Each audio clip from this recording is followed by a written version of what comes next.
dear C2 aspirants, very warm welcome here. This is Barkha ma'am, your aptech guru. So वो सारे students जो class 12th के बाद अब CUT 2026 के लिए प्रिपरेशन कर रहे हैं और अपने ड्रीम कॉलेज और यूनिवर्सिटी में एडमिशन लेना चाहते हैं, तो वो जानना चाहते हैं कि मैम बेसिकली यदि हमने IP और CS डोमेन लिया हुआ है तो उसमें बहुत कंफ्यूजन हो रहा है। क्या कोई स्ट्रेटेजी है जिसकी मदद से आप 250 आउट ऑफ 250 मार्क्स को स्कोर कर सकते हो? वो सारे स्टूडेंट जिन्होंने क्लास 12th में IP लिया हुआ था वो CS के लिए परेशान हो रहे हैं, जिन्होंने CS लिया हुआ था वो IP के क्वेश्चंस के लिए परेशान हो रहे हैं कि मैम पेपर पैटर्न आखिर कैसा होने वाला है, कितने मार्क्स के क्वेश्चंस होंगे, माइनस मार्किंग कैसे होने वाली है, क्या कोई ऐसा तरीका है जिससे हम इस टारगेट को अचीव कर सकते हैं और अपने ड्रीम कॉलेज में एडमिशन ले सकते हैं। ओल्ड पैटर्न क्या था, न्यू पैटर्न क्या है, उसमें भी बड़ा कंफ्यूजन है।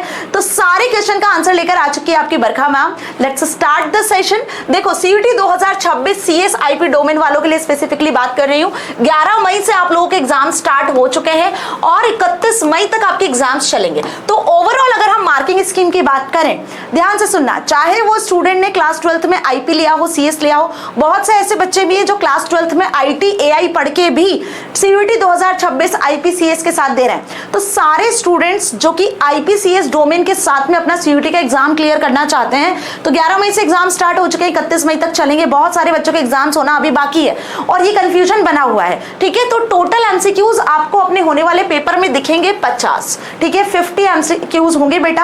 अब कुछ बच्चों को ये कंफ्यूजन है कि मैम पूरे 50 क्वेश्चन करना है या लास्ट ईयर की तरह सिर्फ 40 ही क्वेश्चन हमें करके आना है। जी ना, इस बार जो नया पैटर्न आया है उसमें आपको पूरे क्वेश्चंस, पूरे 50 क्वेश्चंस अटेम्प्ट करना है। लास्ट ईयर तक 200 क्वेश्चंस करने होते थे, 250 मार्क्स का पेपर था, 200 मार्क्स का आपको अटेम्प्ट करके आना था, मतलब 50 में से 40 क्वेश्चन करके आने होते थे। लेकिन इस बार से बेटा पैटर्न में चेंज हुआ है, पूरे 50 क्वेश्चंस आपको अटेम्प्ट करने होंगे, ठीक है। और टोटल जो मार्क्स होंगे यहाँ पर 50 क्वेश्चन के हिसाब से हो जाएंगे आपके 250, 250, मतलब कि हर एक क्वेश्चन 5 नंबर का होगा। समझ में आया आपको? 50 × 5 कर लो तो देखो यहाँ पे 250, मतलब एक क्वेश्चन अगर आपने करेक्ट किया है, एक क्वेश्चन, तो करेक्ट आंसर के लिए आपको +5 मार्क्स मिलेंगे। Got it. लेकिन यही चीज अगर हम लास्ट ईयर तक देखें तो आपका जो पेपर होता था वो 200 नंबर का होता था, 50 में से आपको 40 क्वेश्चन सॉल्व करने होते थे, 40 × 5 दैट इज 200 होता था। तो इसको चेंज करके इस बार CBSE ने सारे क्वेश्चन आपके लिए कंपलसरी कर दिए हैं। But ma'am what about section A, B1, B2? इस बार तो हमने सुना है, बस उस पर भी बात करूंगी। तो टाइम कितना मिलेगा पहले ये देख लो। टोटल 60 मिनट्स, मतलब कि 1 घंटे में आपको यहाँ पर 250 मार्क्स के अकॉर्डिंग 50 क्वेश्चन सॉल्व करने होंगे। क्या मैम निगेटिव मार्किंग है, ऐसा सुनने आया? अरे बिल्कुल निगेटिव मार्किंग है, शुरुआत से बता रही हूं। रॉन्ग आंसर अगर करते हो तो -1 होगा और कोई क्वेश्चन छोड़ देते हो, उसको सॉल्व भी नहीं करते हो, तो नॉट अटेम्प्टेड आंसर में या अनअटेम्प्टेड आंसर में आपको क्वेश्चन में आपको 0 नंबर मिलेंगे, ठीक है। आपने कोई आंसर वहां पे नहीं दिया है तो 0 मार्क्स मिलेगा। तो ये ओवरऑल पैटर्न होने वाला है आपके पेपर का कि 50 MCQs, 50 के 50 पूरे करने हैं, 250 मार्क्स के अकॉर्डिंग होंगे, हर एक क्वेश्चन का 5 नंबर होगा, गलत हुआ तो -1, ठीक है, और नहीं अटेम्प्ट किया तो सीधे 0। समझ में आया? अब पेपर का पैटर्न कैसे होने वाला है, कितने पार्ट्स में आपका पेपर डिवाइड होगा? तो your CS IP domain is divided into 3 sections, section A, section B and section B1 and B2। ध्यान रखना, सेक्शन A, सेक्शन B1 और सेक्शन B2। अब इसकी कहानी में बहुत सारे बच्चे उलझे हुए हैं, आखिर ये क्या है, समझो ध्यान से। सेक्शन A जो होगा वो IP और CS डोमेन दोनों के लिए होगा, कॉमन होगा, और सेक्शन B1 सिर्फ CS वालों के लिए होगा और सेक्शन B2 सिर्फ IP वालों के लिए होगा। मतलब कहने का सिर्फ इतना है कि जो बच्चे कंफ्यूज हो रहे हैं कि मैम हमने क्लास 12th में IP पढ़ा था या हमने क्लास 12th में CS पढ़ा था, ठीक है, तो अब देखो CS IP में कोई बहुत ज्यादा डिफरेंस नहीं, सिर्फ पाइथन वाले चैप्टर में डिफरेंस है, बाकी सब एज इट इज है। तो जो बच्चे IP वाले हैं वो सेक्शन B2 को अटेम्प्ट करेंगे, B1 नहीं करेंगे, और जो बच्चे CS वाले हैं वो सेक्शन B1 को अटेम्प्ट करेंगे, B2 को अटेम्प्ट नहीं करेंगे, ओके। और सेक्शन A को दोनों करेंगे, मतलब CS और IP वाले both stream students can attempt this section A, must attempt this section A। तो सेक्शन A की अगर बात करूं तो CS IP वाले दोनों क्लास के बच्चे सेक्शन A अटेम्प्ट करेंगे और यहाँ पे टोटल नंबर ऑफ क्वेश्चंस आपको पेपर में देखने को मिलेंगे 15। ओके, ध्यान से समझ लो। Common questions for both CS and IP students. It includes topics common in both subject. जो दोनों में कॉमन टॉपिक्स हैं इसमें वही पूछे जाएंगे। ऐसा नहीं पूछा जाएगा इस सेक्शन ए में जो आईपी में नहीं था, जो सीएस में नहीं था, वो यहाँ पूछ लिया ना। तो कॉमन क्या क्या होगा मैम? एसक्यूएल एंड माइस्क्यूएल वाला जो पार्ट है, डेटाबेस वाला पार्ट है जो दोनों में कॉमन है, वो पूछा जाएगा। ठीक है, और क्या हो सकता है मैम? कंप्यूटर नेटवर्क वाला जो यूनिट है जो दोनों में कॉमन है, वो पूछा जाएगा यहाँ पर। Got it? तो इनसे रिलेटेड क्वेश्चन आपको सेक्शन ए में देखने को मिलेंगे जो कि दोनों में कॉमन है। लेकिन पाइथन वाला जो पार्ट है ना वो सीएस का सेम है ना वो आईपी का सेम है, वो दोनों का अलग अलग है। तो अब अगर हम सेक्शन B2 की तरफ चलते हैं और B1 की तरफ चलते हैं तो ध्यान से समझो, सेक्शन B1 जो है वो ओनली फॉर सीएस वाले स्टूडेंट्स के लिए है, जहां पे आपको 35 क्वेश्चंस मिलेंगे और ये पूरे के पूरे 35 में से पूरे 35 क्वेश्चंस आपको अटेम्प्ट करना होंगे कंपलसरी। क्या कहा मैंने? 50 क्वेश्चंस। अब मान लो कि आप क्लास 12th में हो और क्लास 12th में आपने सीएस सब्जेक्ट टॉप किया हुआ था, तो क्लास 12th का सीएस वाला बच्चा सेक्शन ए के पूरे 15 क्वेश्चंस करेगा और सेक्शन B1 को अटेम्प्ट करेगा और उसके 35 क्वेश्चन सॉल्व करेगा। सेक्शन B2 उसके लिए डिसेबल रहेगा, वो इनेबल ही नहीं होगा। अगर आपने सीएस से फिल किया है सीयूटी का फॉर्म, सीएस डोमेन ऑप्ट किया हुआ है, ठीक है, आईपीसीएस में, तो अगर आपने सीएस कैटेगरी सिलेक्ट की हुई है तो आपको सेक्शन ए के 15 क्वेश्चंस और सेक्शन बी के 35 क्वेश्चंस अटेम्प्ट करने हैं। तो टोटल हो जाएंगे आपके 50 questions into 5 marks, that is 250। Got my point? तो सीएस वाले ध्यान से सुन लो, B2 सेक्शन पे नहीं जाना है, B1 सेक्शन के 15 plus 35 question total section A और B1 के अटेम्प्ट करके आने हैं। अब सेक्शन ए तो कॉमन होगा दोनों के लिए, लेकिन सेक्शन बी में क्या मिलेगा आपको? ऑल क्वेश्चंस अटेम्प्ट करना है ना, और यहां पर include all units of class 12 CS. Class 12 CS में जितनी यूनिट्स आपने पढ़ी हैं, आपने कंप्यूटर नेटवर्क पढ़ा है, माइस्क्यूएल पढ़ा है, वो भी यहां होगा। और साथ में आपका पाइथन वाला जो पार्ट है जिसमें फाइल हैंडलिंग, क्या क्या पढ़ा हमने? फाइल हैंडलिंग पढ़ा, ठीक है, और इसके साथ में यहाँ पर मैम स्टैक एंड क्यू भी पढ़ा था, ठीक है, और साथ में सर्चिंग एंड सॉर्टिंग, ये वाला जो टॉपिक है पाइथन का, ये यहाँ पे आपसे पूछा जाएगा, इसके क्वेश्चंस यहाँ पूछे जाएंगे, ठीक है। तो क्लास 12 सीएस में आपने सिर्फ फाइल हैंडलिंग पढ़ा था, एक्सेप्शन हैंडलिंग पढ़ा था, फाइल हैंडलिंग, एक्सेप्शन हैंडलिंग, वो तो आपने अच्छे से किया हुआ है। स्टैक पढ़ा था, स्टैक इंप्लीमेंटेशन पढ़ा था, लेकिन क्लास 12 सीएस में क्यू, सर्चिंग, सॉर्टिंग वाले टॉपिक क्या थे? रिड्यूस थे, वो नहीं था, लेकिन सीयूटी में आपसे पूछे जाएंगे और ये सब मैंने कवर करवाए हुए हैं। ऑलरेडी हमने सीयूटी का पूरा सिलेबस आईपीसीएस डोमेन का कवर कर लिया है, जिसका लिंक डिस्क्रिप्शन में। पहली बार अगर चैनल पे आए हो सीयूटी वाले तो ध्यान से एक एक टॉपिक कर लेना, क्योंकि एक एक डेडिकेटेड वीडियो मैंने यहाँ पे सीएस आईपी के लिए कवर किया हुआ है, ठीक है। तो अब पिक्चर क्लियर हो चुकी है कि सीएस वालों के लिए section A plus section B1 है। अब अगर मैं B2 की तरफ चलूं, सेक्शन B2 की तरफ, तो वो होगा सिर्फ और सिर्फ आईपी वालों बच्चों के लिए, जिसके अगेन 35 मार्क्स आपको यहाँ पे मिलेंगे। 35 मार्क्स के 35 क्वेश्चंस मिलेंगे, है ना, 35 क्वेश्चंस यहाँ भी मिलेंगे। 35 क्वेश्चंस सीएस वालों के लिए भी थे, सेम 35 क्वेश्चंस आईपी वालों के लिए भी होंगे, लेकिन यहाँ पे जो क्वेश्चंस होंगे वो वही आपके एसक्यूएल, माइस्क्यूएल के होंगे, है ना, कंप्यूटर नेटवर्क के भी होंगे, राइट। और उसी के साथ यहाँ जो पाइथन वाला पार्ट है वो डिफरेंट होगा, है ना। आईपी वालों ने जो पाइथन में पढ़ा है वो क्या पढ़ा है मैम? पेंडास पढ़ा है, पेंडास पार्ट 1, लेकिन यहाँ आपसे पेंडास पार्ट 2 भी पूछा जाएगा, ठीक है। और साथ में मैटप्लॉटलिब लाइब्रेरी के बारे में भी पढ़ा है, मैटप्लॉटलिब डेटा विजुअलाइजेशन। तो डेटा हैंडलिंग, डेटा विजुअलाइजेशन, ये आपसे यहाँ पे पूछा जाएगा इन 35 क्वेश्चंस में। तो आईपी वालों का जो पाइथन पार्ट था जो क्लास 12th में आपने पढ़ा है वो सेक्शन B2 में आपको देखने को मिलेगा। कंबाइंड क्वेश्चन यहाँ पे इन सबके मिलेंगे। तो यहाँ पूरे क्वेश्चन 35 में से 35 आपको भी अटेम्प्ट करना है, क्योंकि इस बार से पूरे 50 क्वेश्चन करके आने आपको, है ना जी। यहाँ कोई चॉइस या कोई भी ऐसा आपको नहीं मिलना है कि 50 में से या 35 में से 25 ना, बेटा इस बार बदल गया है, 50 क्वेश्चन पूरे 50 अटेम्प्ट करके आने हैं, ठीक है। इसमें सारे यूनिट्स क्लास 12th आईपी के होंगे। अब ध्यान से सुनो, क्लास 12th आईपी वाले बच्चे अगर मुझे सुन रहे हैं तो क्लास 12th आईपी में हमने पेंडास पार्ट 1 पढ़ा था, data handling using pandas part 1। Part 2 reduce था, वो नहीं पढ़ा था, वो इस बार मैंने सीयूटी में कंप्लीट करवाया है। क्यों? क्योंकि मैम वो सीयूटी में आपसे पूछा जाता है पेंडास पार्ट 2, ठीक है, और मैटप्लॉटलिब हमने कवर किया है। तो ओवरऑल होल सिलेबस सीयूटी का मैंने कवर करवा दिया है। तो अब कहानी क्लियर हो गई है, क्या समझाया इन ऑल मैंने यहाँ पर आपको, होपफुली आपको क्लियर हो गया। अगर क्लियर हो गया है तो जरा थम्स अप देके मुझे बता दो, ठीक है, कि मैम सेक्शन ए जो है वो आईपी और सीएस वाले दोनों अटेम्प्ट करेंगे, यहाँ वही क्वेश्चन आएंगे जो दोनों में कॉमन है। सेक्शन B1 वाले जो बच्चे हैं वो सिर्फ CS वाले हैं जो CS के क्वेश्चंस को अटेम्प्ट करेंगे, ठीक है।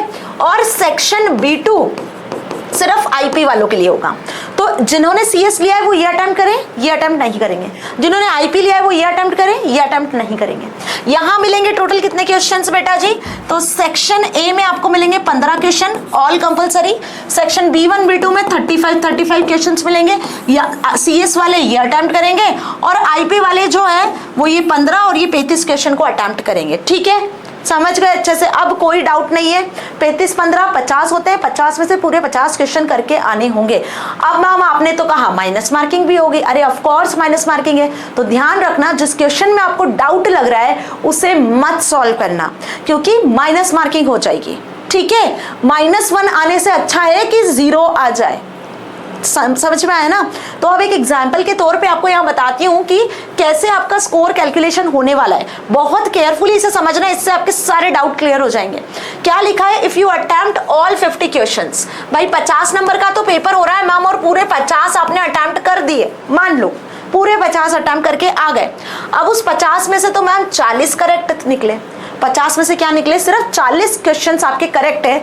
10 क्वेश्चंस में आपने 5 तो अनअटेम्प्टेड छोड़ दिए, 5 क्वेश्चन तो अनअटेम्प्ट छोड़ दिए, जिसके लिए आपको 0 मार्क्स मिला।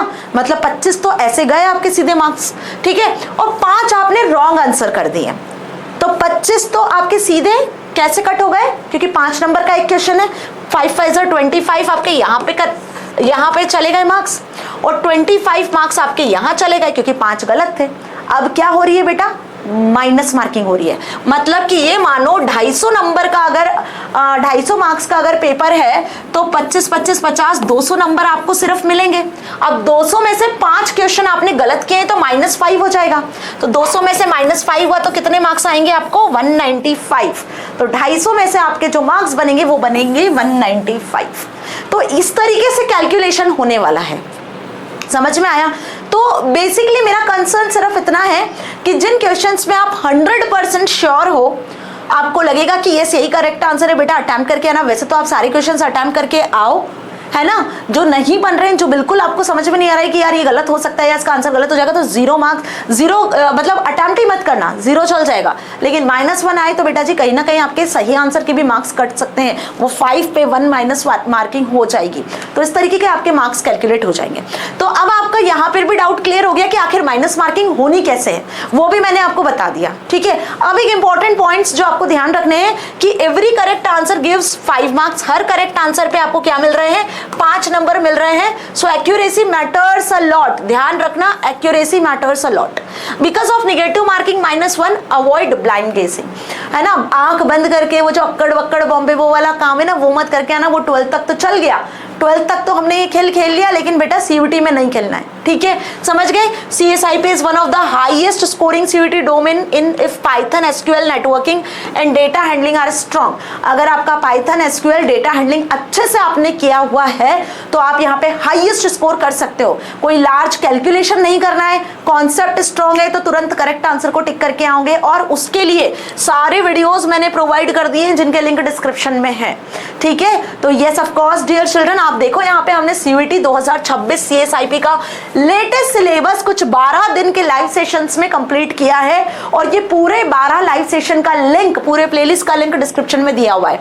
और mock test PYQs on the way है, वो मैं करवा रही हूँ अभी आपको, है ना। मॉक टेस्ट भी पेपर बना चुका है, PYQs बस बहुत जल्दी आपको मिलेंगे, टेंशन मत करो। आई नो कि आपके एग्जाम स्टार्ट हो गए, थोड़ा पेशेंस रख लो, है ना। आज कल में आपको PYQs में मिलना स्टार्ट हो जाएंगे और कुछ 4-5 मॉक है वो भी मैंने प्रिपेयर कर लिए, ठीक है जी। तो ये सेशन एक भी मिस मत करना। अगर इनमें से एक भी सेशन मिस करा तो आप कॉन्सेप्ट मिस कर जाओगे। और इससे भी ऊपर अगर आपने क्लास 12th में IPCS नहीं पढ़ा है या पढ़ा है, आप रिवाइज करना चाहते हो सारे कॉन्सेप्ट्स को, तो यहाँ देखो ये जो डे 12 के सेशन है ये IPCS दोनों के लिए, इसमें टॉप 40 मोस्ट इंपॉर्टेंट क्वेश्चंस भी मैंने करवाए हैं। टॉप 40 जो आपके MCQs है ना बेटा जी, वो टॉप 40 MCQs मैंने हर एक सेशन में डिटेल में करवाए हैं। मतलब अगर हम बात करें कि आपका जो चैप्टर है उस चैप्टर में क्या मेन टॉपिक्स है, वो टॉपिक्स भी एक्सप्लेन करें प्लस क्वेश्चन आंसर्स भी करें, ठीक है। तो एक बार जाके इन वीडियोस को जरा देख लेना, ये मिस मत करना, ठीक है। इसके बाद अगर आप क्लास 12th के वीडियोस को देखना चाहते हो, क्योंकि बेटा 12th के बाहर का कोई सिलेबस नहीं है, सीयूईटी में कोई ऐसा क्वेश्चन नहीं आता कि 12th के बाहर का उठ के आ गया। ओवरऑल सिलेबस क्लास 12th का ही है, पूरा सिलेबस क्लास 12th का है। तो क्लास 12th के वीडियोस अगर देखना चाह रहे हो, एक बार रिवाइज करना चाह रहे हो, या आपने आईटी एआई लिया हुआ था और अब आपको समझ नहीं आ रहा है कि हम आईपीसीएस डोमेन के साथ कैसे पढ़ाई करें, तो ये तो सारे वीडियोस देखोगे ही, लेकिन इनमें उतना डिटेल में आपको डिस्क्रिप्शन या प्रैक्टिकल नहीं मिलेगा जो आपको यहाँ मिल जाएगा। ठीक है, तो अब आप क्या करो, अगर आपको प्रैक्टिकल के साथ में अपनी प्रिपरेशन करना है, चैप्टर के वन शॉट डिटेल में देखना चाहते हो, तो सीएस और आईपी दोनों की प्लेलिस्ट की लिंक भी डिस्क्रिप्शन में मैंने लगा दी है। एक एक वीडियो भी है जिसमें पूरा सीएस पूरा आईपी खत्म किया हुआ है, वो वीडियो भी का भी लिंक डिस्क्रिप्शन में है। पूरा 12th का सीएस, पूरा 12th का आईपी खत्म किया हुआ है। एक ऐसा वीडियो मिलेगा जिसमें पूरा एसक्यूएल खत्म किया है, एक ऐसा वीडियो मिलेगा जिसने पूरा कंप्यूटर नेटवर्क खत्म किया है। तो इंडिविजुअल वीडियोस भी हैं, कंप्लीट वीडियोस भी हैं, टॉपिक वाइज प्रैक्टिकल वीडियोस भी हैं। तो चॉइस इज योर्स कि आपको लगता है कि आपका सीएस वाला पार्ट, आपका एसक्यूएल वाला पार्ट वीक है, तो भाई प्रैक्टिकल के साथ में समझ लो, क्योंकि सीयूईटी के पेपर में जरूरी नहीं है कि आपसे थ्योरी क्वेश्चन पूछा जाए। बेटा SQL based, query based, function based question भी पूछे जाएंगे। Got it? तो करना क्या है, यहाँ से अपनी प्रिपरेशन स्ट्रांग कर लो, और बाकी आपके पेपर को फोड़ कर आने के लिए 12 दिन के सेशंस काफी हैं, है ना। ये लाइव सेशंस प्लस अब जो मॉक और पीवाईक्यूज आएंगे ना, आ रहे हैं जो, वो ध्यान से कर लेना, ठीक है, वो अच्छे से कर लेना। तो इसके बाद आपका पूरा काम खत्म हो जाएगा और आप बेहतरीन तरीके से 250 में से 200, 240, 220 प्लस मार्क्स से अपना पेपर निकाल के आओगे, 100% श्योर हूं। ठीक है, चलिए, तो अब सीयूटी के बाद कहानी खत्म नहीं होती है। सीयूटी के बाद जब आप अपने ड्रीम कॉलेज में एडमिशन ले रहे होंगे, आप बीसीए कर रहे होंगे, आप बीटेक करोगे, या बीएससी करोगे, या आप व्हाटएवर, आप किसी भी कंप्यूटर रिलेटेड सब्जेक्ट में जाते हो ग्रेजुएशन में, सपोज आप BSc with IT CS IP AI लेते हो, या आप BTech with AI IT CS लेते हो, या आप बीसीए आईटी एआई सीएस से कर रहे हो, मल्टीमीडिया से कर रहे हो, तो हर एक सब्जेक्ट के लिए यहाँ पर अब आपको video lectures plus career guidance मिल जाने वाला है। तो इस चैनल को जरूर सब्सक्राइब कर लेना, सर्च करके बरखा मैम बोर्ड से कॉलेज तक। तो बोर्ड्स का सफर यहाँ खत्म नहीं होता है बेटा, यहाँ से शुरू होती है एक नई कहानी आपके कॉलेज के सफर की। तो इसके लिए इस चैनल को जरूर सब्सक्राइब कर लेना, जिसका लिंक आपको डिस्क्रिप्शन में मिल जाएगा। ठीक है, क्योंकि यहाँ पे आप अपने कॉलेज की प्रिपरेशन कर रहे होंगे। कितने बच्चे हैं जो कि बीसीए, बीटेक या बीकॉम विद कंप्यूटर एप्लीकेशन या BSc with IT CS IP में जाना चाहते हैं, और क्योंकि टेक्नोलॉजी नेवर एंड्स भाई, ये आगे कंप्लीटली अपने हिसाब से ग्रो करेगा, है ना। अब टेक्नोलॉजी पे हम कहीं ना कहीं डिपेंड हो चुके हैं, तो हम चाहते हैं कि इसमें जितने भी फ्यूचर जॉब्स हैं उनमें बहुत अच्छे अच्छे सैलरी पैकेजेस हैं, तो हम उसमें अपना करियर ग्रो करें। ऑब्वियस, हर कोई यही चाहता है ना। तो अब यहाँ पे आपको IT, AI, CS, cyber safety, data science, data security, multimedia से रिलेटेड सारे कंटेंट के रिलेटेड वीडियोस मिल जाएंगे, जो भी आप सब्जेक्ट लोगे ना। तो जल्दी से जाके चैनल को सब्सक्राइब जरूर कर लेना, क्योंकि after CUT will start this. Okay, चलिए, तो मिलेंगे अगले धमाकेदार सेशन में पीवाईक्यूज के साथ में, जिसका आप बहुत बेसब्री से इंतजार कर रहे हो। और नोट्स चाहते हो तो टेलीग्राम चैनल को ज्वाइन कर लो, क्योंकि वहां पे बहुत जल्दी मैं पीवाईक्यूज और प्रैक्टिस पेपर को अपलोड करने वाली हूँ। ठीक है, तो till then stay happy, thank you so much and all the very best जिन बच्चों के कल एग्जाम होने वाले हैं। ओके जी, चलिए, बाय बाय।